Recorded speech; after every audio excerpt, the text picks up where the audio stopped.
আজ আমি চলে এসেছি পুঁটি মাছের একটা রেসিপি নিয়ে আপনাদের সামনে। রেসিপিটা কিন্তু খুব সহজ আর খেতে হয় বেশ ভালো। বন্ধুরা, আপনাদের কাছে অনুরোধ রাখলাম আমার রেসিপিটা কিন্তু অবশ্যই আপনারা পুরোটা দেখবেন। বাজার থেকে নিয়ে চলে এসেছিলাম পুঁটি মাছ, আর পুঁটি মাছটাকে কালো করে ধুয়ে পরিষ্কার করে নিয়েছি।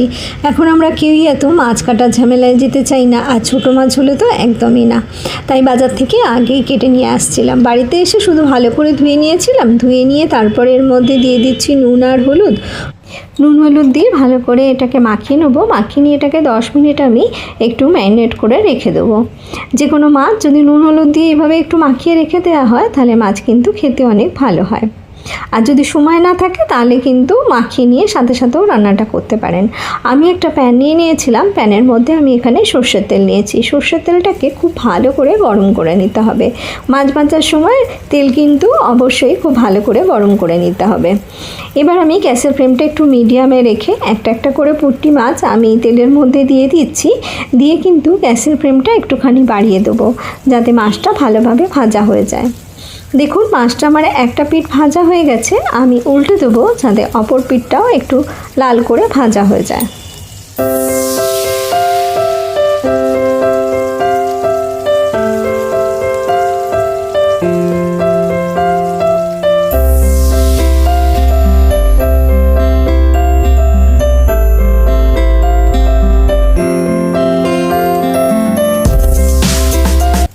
মাছটা আমার ভাজা হয়ে গেছে। আমি এটাকে তুলে নেব। এই একই প্যানে আমি রান্নাটা করে নেব। মাছ ভাজার যে তেলটা ছিল তাতেই আমার রান্নাটা হয়ে যাবে, তাই আমি এতে আর তেল অ্যাড করলাম না। এবার কালো জিরেটা একটু ভাজা হলে এর মধ্যে দিয়ে দেবো রসুন বাটা। এখানে প্রায় 4-5টার মতন রসুনকে আমি বেটে নিয়েছিলাম। নিয়ে এটাকে একটু ভালো করে ভেজে নিতে হবে যাতে রসুনের কাঁচা গন্ধটা চলে যায়।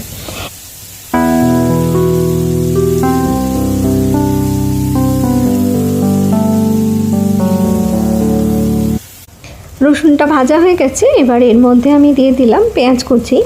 একটা বড় সাইজের পেঁয়াজ নিয়েছিলাম, তার অর্ধেকটা আমি কেটে এরকম স্লাইস করে এর মধ্যে দিলাম, আর অর্ধেকটাকে আমি বেটে নিয়েছি। আর এর মধ্যে দিয়ে দিলাম একটা একদম ছোট সাইজের আলুকে লম্বা লম্বা করে পাতলা করে একদম কেটে নিয়েছিলাম, সেটাও আমি এর মধ্যে অ্যাড করে দিলাম। আমি আজকে আলুটা দিলাম, তবে আপনারা যদি পছন্দ না করেন তাহলে আলুটা নাও দিতে পারেন। এইভাবে এটাকে একটু ভেজে নিতে হবে। একটু ভাজা হয়ে গেলে এর মধ্যে দিয়ে দেবো আমি পেঁয়াজ বাটা। যে পেঁয়াজটা আমি বেটেছিলাম আগেই সেটা আমি এর মধ্যে দিয়ে দিলাম।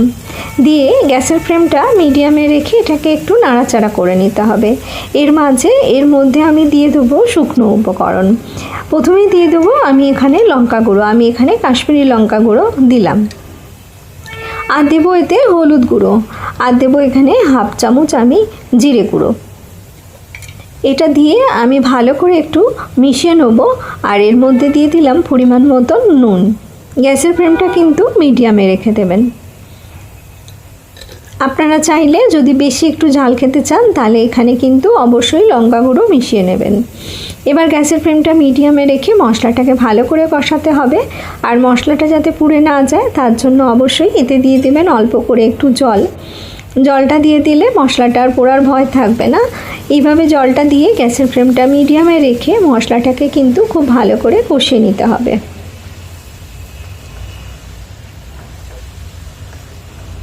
মশলা যত ভালো করে কষানো হয়, তরকারি বলুন আর মাছ বলুন, সব কিছুরই কিন্তু খেতে অনেক ভালো হয়। মানে স্বাদটা অনেক ভালো হয় যদি মশলা খুব ভালো করে কষানো হয়।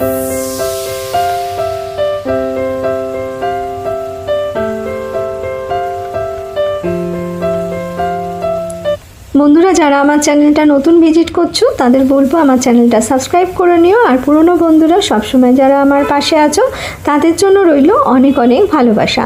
আমার মশলা কিন্তু একদম কষানো হয়ে গেছে, তেল ছেড়ে গেছে। এবার এর মধ্যে আমি দিয়ে দেবো জল। আমি এখানে 1/2 কাপের মতন জল ব্যবহার করলাম।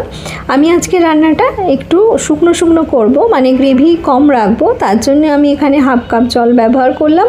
আপনারা যদি গ্রেভি একটু বেশি রাখতে চান তাহলে জলের পরিমাণ একটু বাড়িয়ে দেবেন। এবার গ্যাসের ফ্লেমটা একটু বাড়িয়ে দেবো। বাড়িয়ে দিয়ে এটাকে একটু ফুটিয়ে নেব।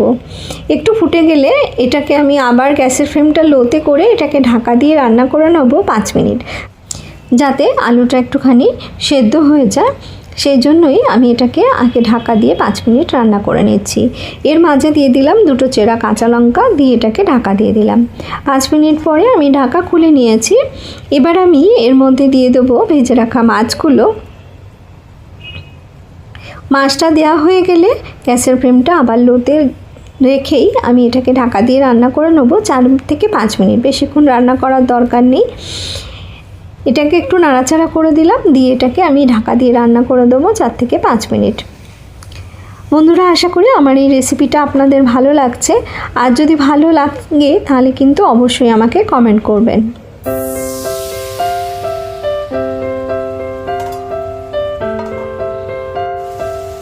ঢাকা খুলে নিয়েছি। আমার পুঁটি মাছের ঝাল কিন্তু একদম রেডি হয়ে গেছে। বেশ একটা গামাখা ঝাল তৈরি হয়েছে। আমি এরকমই বানাবো বলে আজকে ভেবেছিলাম, তাই জলের পরিমাণটা কিন্তু কম দিয়েছিলাম। আমি এটাকে নামিয়ে সার্ভ করে দিলাম। এটা গরম ভাতের সঙ্গে খেতে কিন্তু বেশ ভালো লাগে। আপনারা যারা এখন এরকমভাবে বানিয়ে খাননি তারা কিন্তু অবশ্যই একবার বানিয়ে ফেলুন। আর রেসিপিটা কেমন লাগলো আমাকে কমেন্ট করে জানাবেন। আপনাদের লাইক বা কমেন্ট আমাকে কিন্তু উৎসাহ দেয় নতুন রেসিপি বানাতে, তাই অবশ্যই লাইক আর কমেন্ট করবেন। আমি আবারও চলে আসবো এরকমই নতুন কোনো রেসিপি নিয়ে আপনাদের সামনে। আপনারা ভালো থাকবেন, সুস্থ থাকবেন।